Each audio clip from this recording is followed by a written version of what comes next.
Bonjour à toutes, bonjour à tous et bienvenue sur le blog lebarbecuedrafa.com pour une recette aujourd'hui un peu spéciale puisque ça va être sur une épaule de sanglier.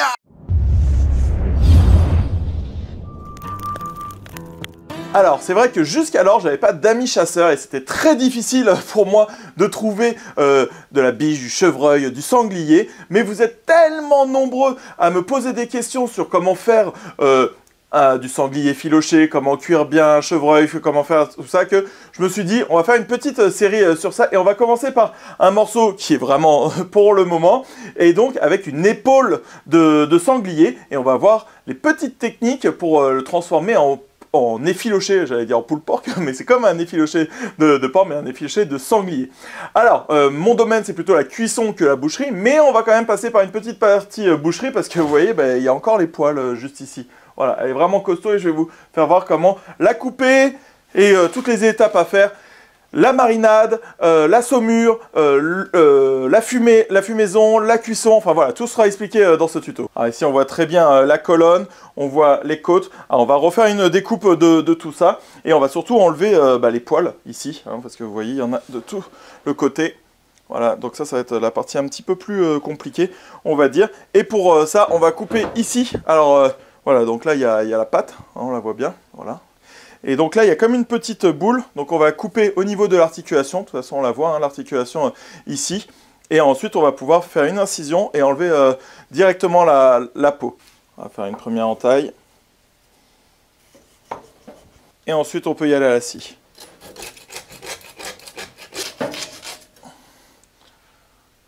Et donc ici c'est simple, hein, on va pouvoir couper la peau et remonter. Donc toujours la lame vers soi, comme ça, pour remonter. Voilà, vous voyez, hop. Et on fait attention de ne pas tout couper. Voilà, ça se fait bien.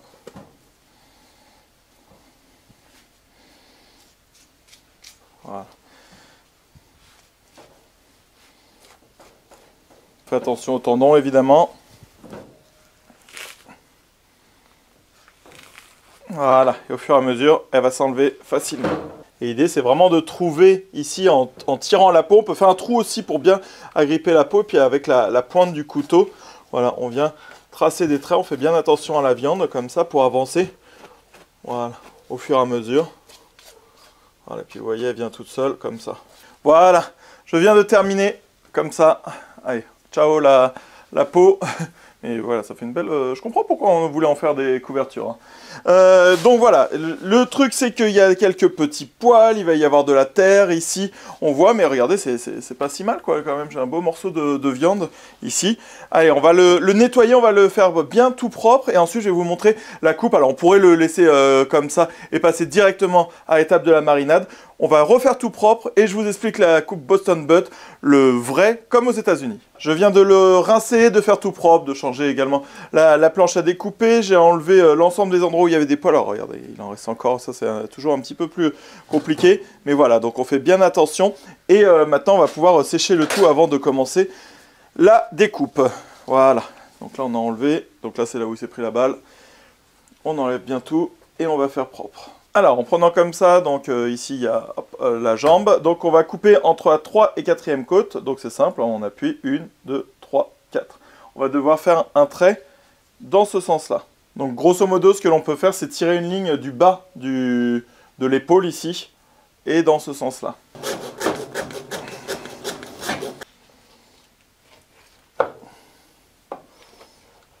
Hop, ça on le met de côté. Et ensuite, ici, par rapport à la colonne vertébrale, on va faire 3 travers de doigts. Bah, vous voyez, hop, ça arrive pile poil à ce niveau-là. Donc on va pouvoir couper ici dans la longueur.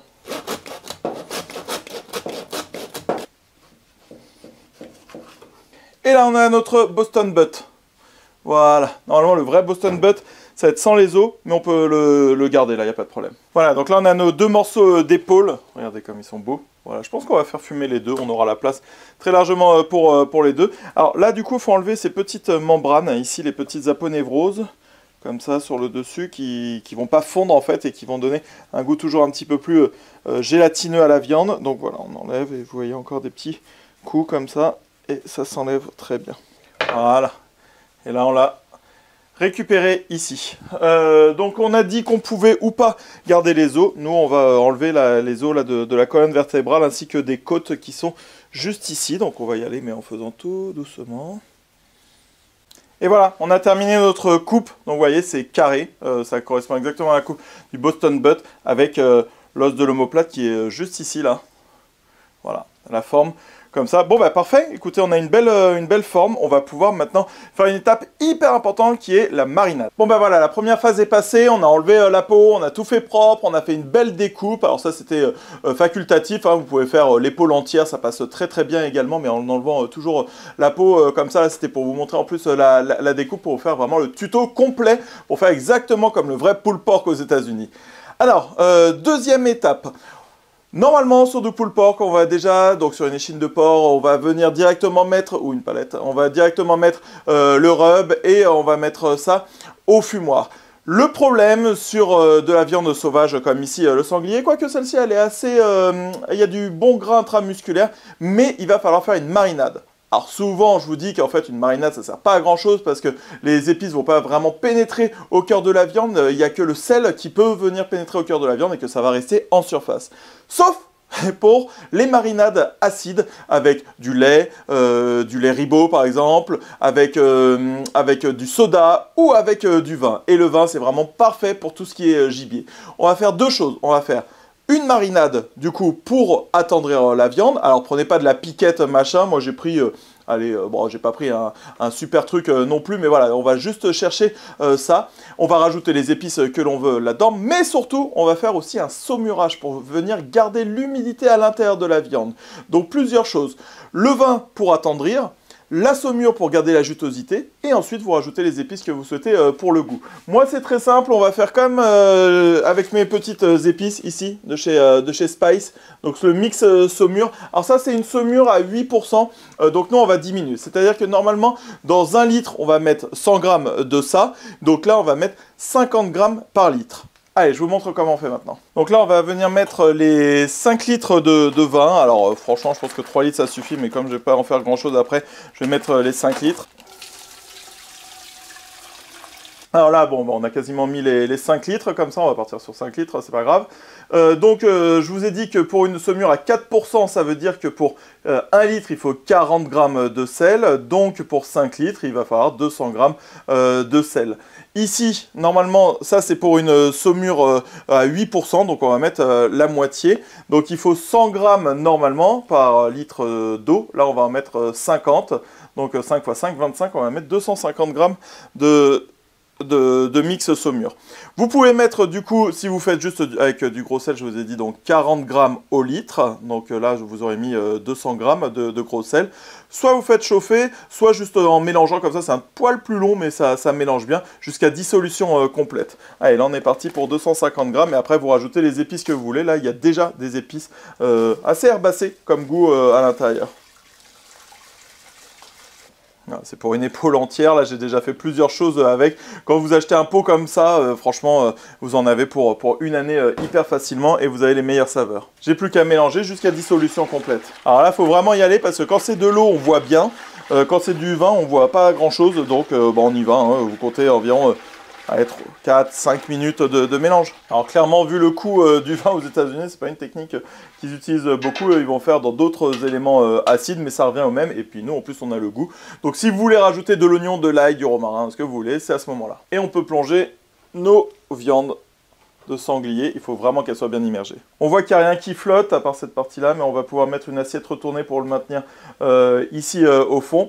Et donc, je vous ai dit qu'il fallait faire une saumure à 4%, parce que moi, je vais le faire cuire demain. Donc, si vous faites ça, une saumure à 4%, c'est bien pour un temps de saumurage, hein, donc dans le bain, comme ça, pendant 12 heures. Donc, vous pouvez faire ça la veille pour ensuite faire le lendemain matin, par exemple, la cuisson.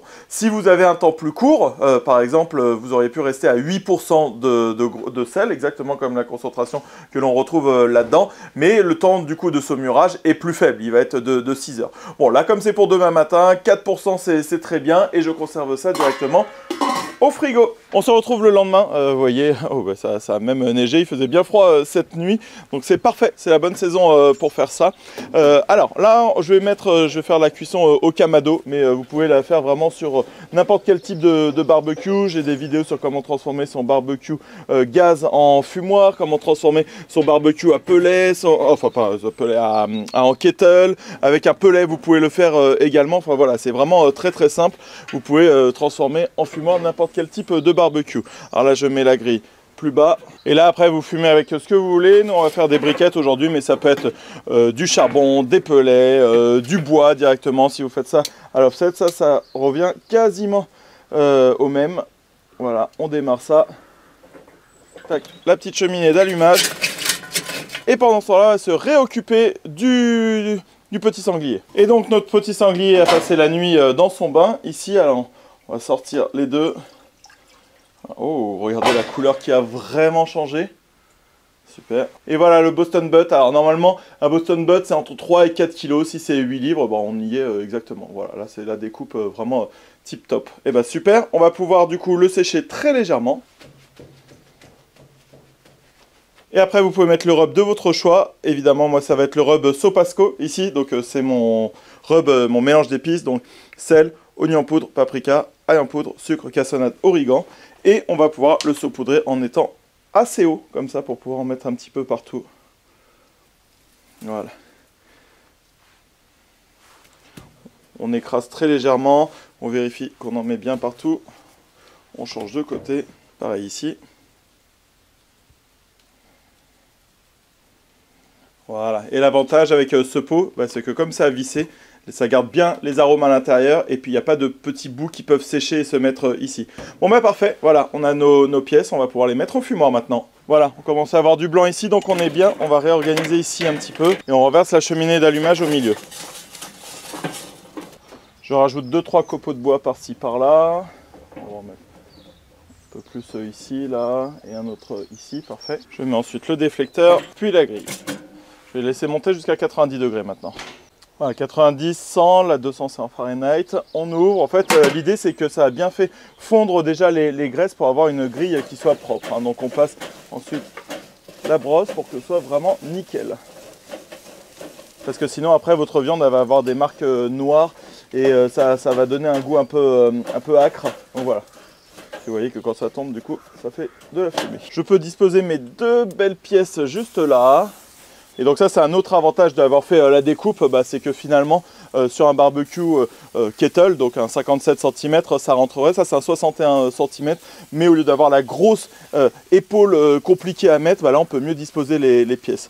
Bon bah écoutez, vous savez quoi, on va laisser comme ça pendant environ 1 heure, et dans 1 heure on revient, on va préparer le petit mélange pour vaporiser dessus, et on va caler tout ça à 120-135 degrés. Moi je préfère fumer à 135 degrés. Au bout d'1 heure, on va pouvoir s'occuper de tout ça. Ouais, magnifique, la couleur est trop belle. Allez, je rajoute un petit peu de notre mélange. Donc on a fait un mélange qui est constitué de 50% de jus, vous mettez le jus que vous souhaitez, et de 50% de vinaigre de cidre. Donc le vinaigre de cidre permet de continuer d'attendrir la viande, et le jus va permettre de donner du goût, mais il ne faut pas mettre trop, sinon ça va trop caraméliser après. Voilà, là, la couleur est super. Bon, on va continuer comme ça, on est à 50 degrés de température interne. Voilà, là on arrive à 74 degrés, on est parfait. On va pouvoir dérouler ici un petit peu de papier aluminium ou de papier bouché, ce que vous souhaitez. Je mets ici, regardez la belle couleur noire que ça. Ça c'est exactement la couleur que l'on veut, le beau bark. Et donc je mets ici, je fais attention à ce que ma spatule ne touche pas, parfait. Je replie, et là je vais lui faire 2-3 tours. 1, 2 tours, ça va aller, et je finis sur le dessus, ici. Voilà. Pourquoi je finis sur le dessus? Parce que vous voyez, j'ai juste à replier ici le bas. Là, ça me fait comme une petite poche, vous voyez, où il y a la viande, et je vais pouvoir mettre le jus du vaporisateur que l'on a mis. Voilà, j'en mets un petit peu, comme ça. Et je referme sur le dessus. Voilà, donc comme ça, j'ai mon épaule, mon morceau, mon échine, ce que vous voulez, qui est bien fermé, parce qu'on a refermé sur le dessus, dans la longueur, et transversalement on a pu rebasculer. Donc voilà, comme ça c'est fait, très bien. Ici on voit que l'os s'est bien détaché, donc pareil, on est super bien là-dessus. Et je finis toujours sur le dessus, comme ça. Je replie le bas. Alors, me parlez pas du sens du papier alu, machin et tout. En fait, il n'y a pas vraiment de sens. C'est juste le sens du laminage des feuilles de papier aluminium. Et puis nous, on ne veut pas utiliser la chaleur de la réflexion pour augmenter tout ça. Voilà, on veut juste un endroit où on peut retenir le jus et puis faire comme un braisage. Donc, on s'en fiche un petit peu du sens. Voilà, on met du liquide. Ça, c'est le plus important. Et on ferme bien. Voilà. Et là, on a une bonne épaule qui est mise là. Et on va pouvoir sortir les ribs parce que, vous voyez, l'os s'est détaché. On est hyper bien. On va pouvoir les couper.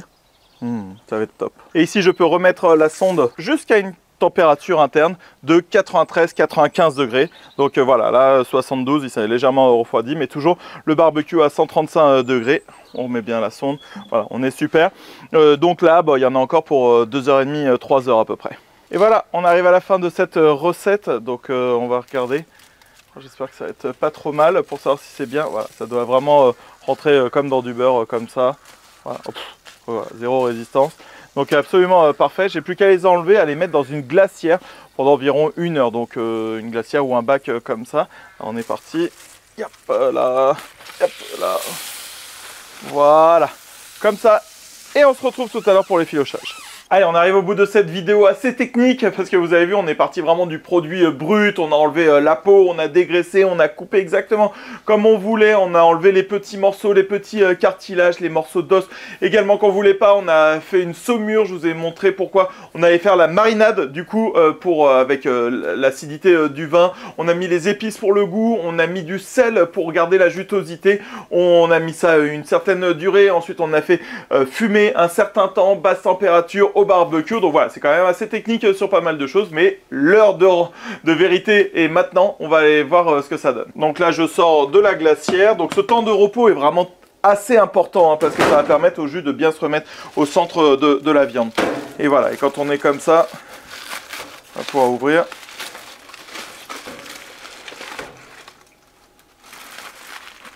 Et on sait que c'est bien cuit parce que et quand on prend l'os comme ça, regardez, hop, tout s'enlève directement. Et voilà, là on a l'os. Donc ça, on sait que la viande, elle s'effiloche parfaitement. Regardez, vous voyez? Donc on peut le faire avec des fourchettes ou sinon on peut le faire avec ce qu'on appelle des griffes d'ours. Et voilà, on va pouvoir effilocher ça très rapidement, très facilement. Grâce à toutes les techniques que je vous ai données.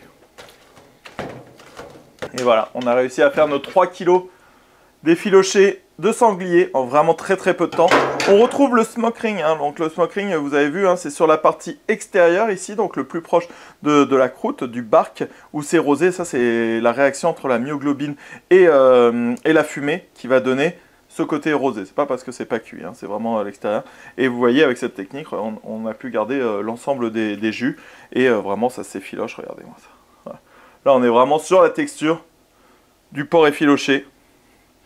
C'est exactement ce qu'il faut. Alors pas plus, hein, parce qu'on reste sur un effiloché. Donc c'est la différence entre chop, donc un haché, et un effiloché. Un mot sur l'extérieur, le bark, la croûte. Regardez, vous voyez, c'est bien noir, avec le côté rosé, luisant. C'est pas du tout sec, parce que vous voyez, ça peut vraiment s'effilocher en 2 secondes.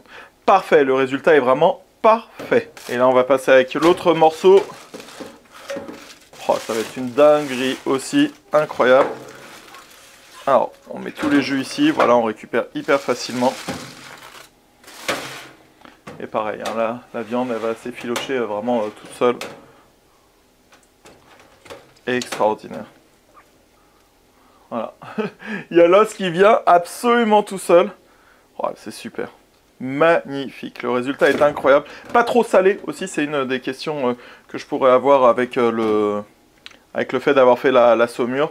Non, c'est vraiment parfait. Oh, c'est chaud par contre. Alors, je suis vraiment content parce que je pense que je suis l'un des tout premiers à faire en français, du moins, de l'effiloché de sanglier. Peut-être que c'est fait dans d'autres langues. Mais en tout cas, avec des marinades au vin, quand on voit le prix du vin dans d'autres pays, clairement, nous en France, on a la chance de pouvoir faire ça, de trouver des cubis entre, je sais pas, entre 7 et 14 euros, ce qui est totalement impossible dans plusieurs autres pays, hein.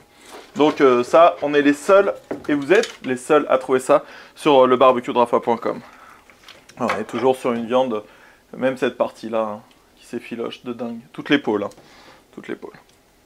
Pas exactement comme l'autre est un petit peu plus grasse quand même, mais on n'a pas du tout besoin de forcer pour effilocher ça. Et on a ce goût fumé que l'on n'a pas si on l'avait fait au four ou en cocotte, hein, parce que souvent ces plats de sanglier sont faits en daube, en curry, en mijoté, vous appelez ça un peu comme vous voulez, mais voilà, en morceaux cuits longtemps, basse température, en cocotte pour récupérer les jus plus facilement. Voilà, et là, on a ce résultat au barbecue. Regardez, ce résultat est vraiment magnifique. Franchement, on peut trouver ça, mais quasiment nulle part dans le monde. Dans les restaurants, vous ne trouverez pas ça. Vous pouvez le faire à la maison, mais incroyable. Franchement, vraiment incroyable. Et voilà, on arrive au bout de cette vidéo. Alors, je vais goûter un petit peu. Alors, vous savez quoi ? J'aime le pulled pork pour son côté doux, avec son côté un petit peu plus rond, plus sucré, plus gras. Voilà, c'est vraiment ce que j'aime moi dans le pulled pork. C'est pour ça que des fois, quand il y a des rubs un petit peu trop piquants, je trouve que ça dénature ce côté rond du cochon, tout ça. Là, on est sur une texture vraiment parfaite. C'est exactement ce qu'il faut. On a ce côté plus fort, plus gibier, un peu plus faisandé, on va dire, avec la force du vin, avec les tanins. Écoutez, si vous savez pas quoi choisir, parce que c'est ce que je viens de discuter avec mes amis là qui ont mangé ça, si vous savez pas choisir entre la force du bœuf, le caractère d'une brisquette, d'un paleron, ou le côté effiloché d'un porc, et ben en fait on a un peu les deux là-dedans, c'est-à-dire qu'on a une viande qui a énormément de force, énormément de caractère, mais une texture, un goût qui est vraiment super. Franchement, je suis hyper satisfait du résultat. C'est pas la première fois que je fais quelque chose comme ça, et celui-ci était légèrement plus gras que celui que j'avais déjà fait. Et le résultat est incroyable, hein. Vraiment quand ça s'effiloche comme ça, vous voyez ? Voilà, c'est excellent. Franchement, excellent avec de la viande qu'on peut avoir gratuitement, tout simplement. Et pour d'autres recettes qui changent des saucisses et des brochettes, et si vous souhaitez plus de recettes liées à la chasse, n'hésitez pas à me le dire en description de la vidéo, en commentaire. Et suivez-moi sur mes réseaux, sur ma page Facebook, Le Barbecue de Rafa. Abonne-toi également à ma page Instagram, Le Barbecue de Rafa. Et abonne-toi à ma chaîne YouTube. Allez, ciao!